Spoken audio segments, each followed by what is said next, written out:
Welcome to this series of videos on the traditional Mass.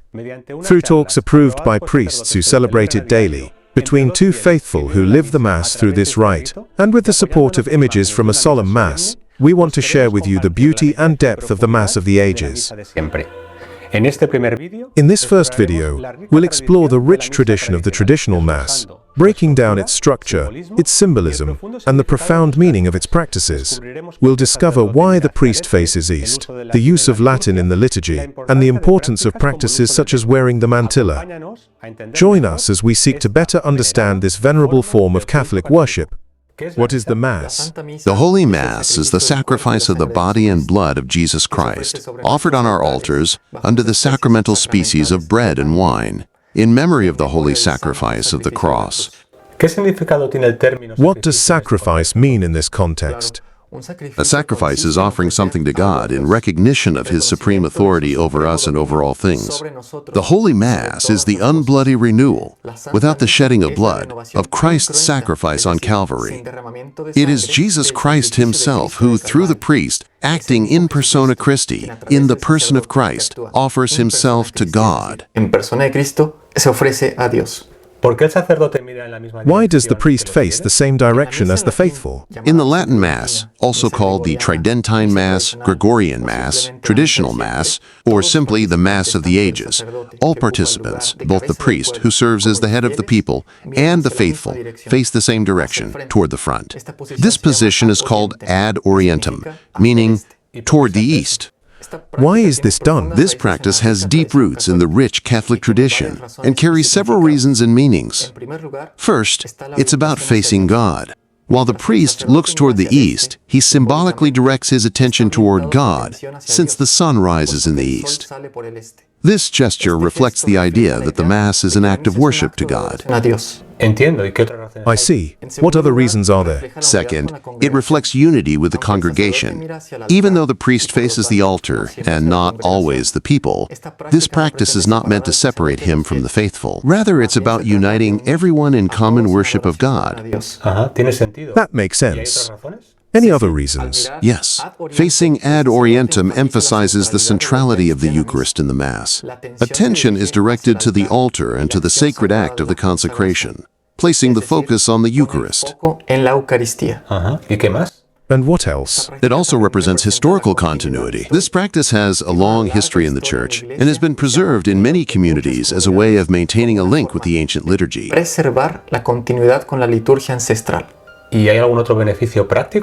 Are there any other practical benefits?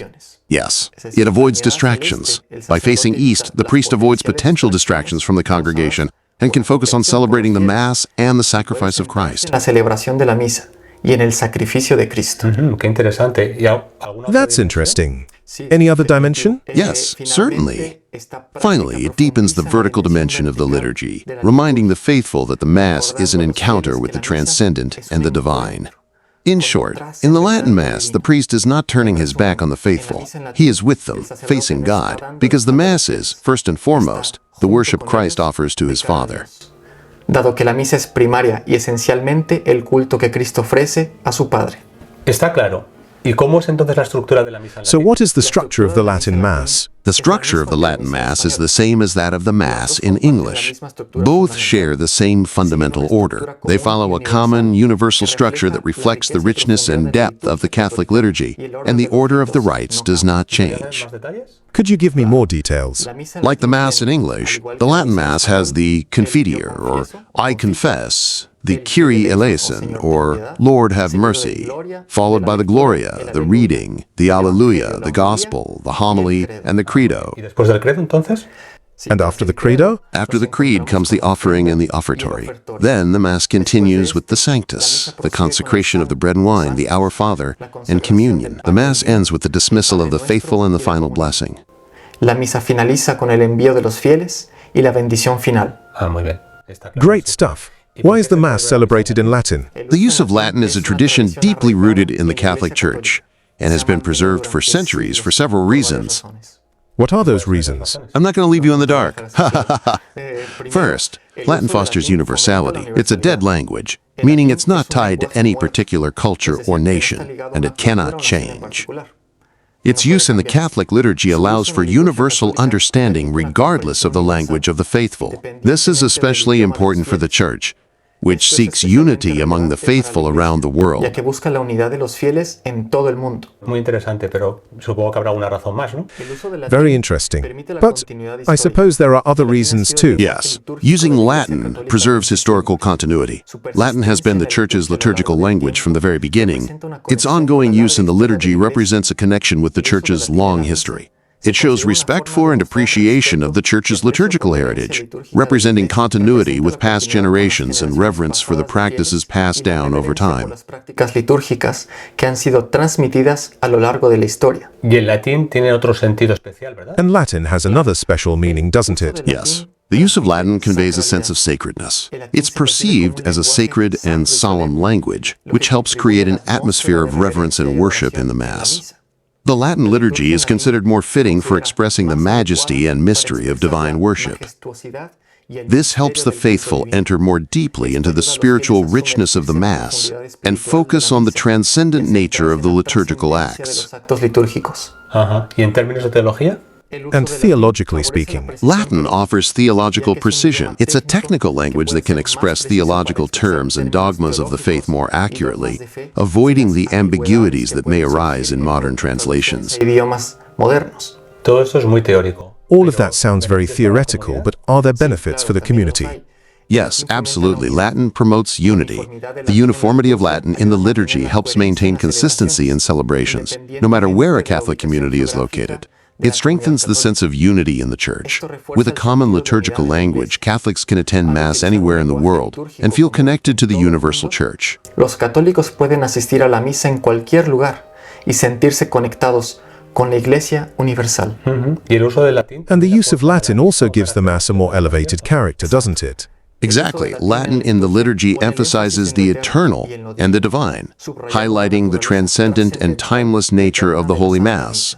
All right, many people say they can't take part in the traditional Mass because they don't understand Latin. Can you take part in the Holy Mass without knowing Latin? Sure, absolutely. That's how my grandparents used to do it. The liturgy is designed for everyone to participate. Faithful can respond to the priest's prayers and join in the chants, even if they don't understand Latin. Many churches provide missals with the Latin responses alongside translations to help them follow along. Traducción al español para ayudar a los fieles a participar activamente. ¿Y alguna otra forma de participar? Are there any other ways the faithful can participate? They can also offer their own prayers, intentions, and reflections, regardless of the language they use.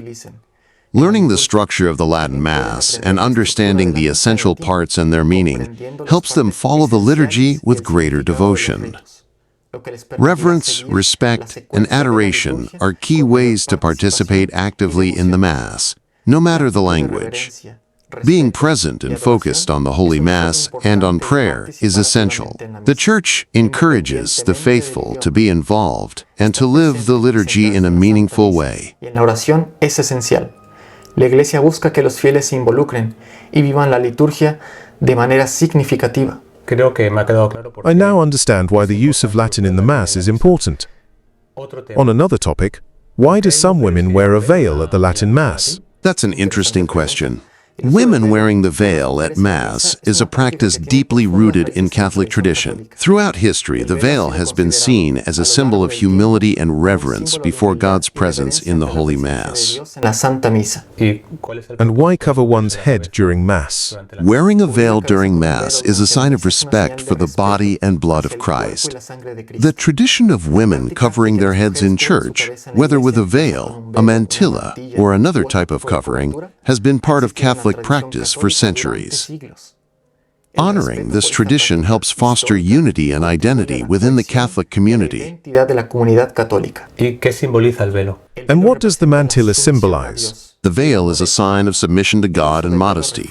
It reflects a recognition and appreciation of femininity and the dignity of women. Within the liturgy, it is an act that honors the beauty and importance of women in the church.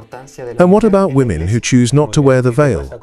Is wearing the veil required in order to attend the Latin Mass? Not at all. Wearing the veil is a personal choice, not an obligation. It's a voluntary act of devotion and respect.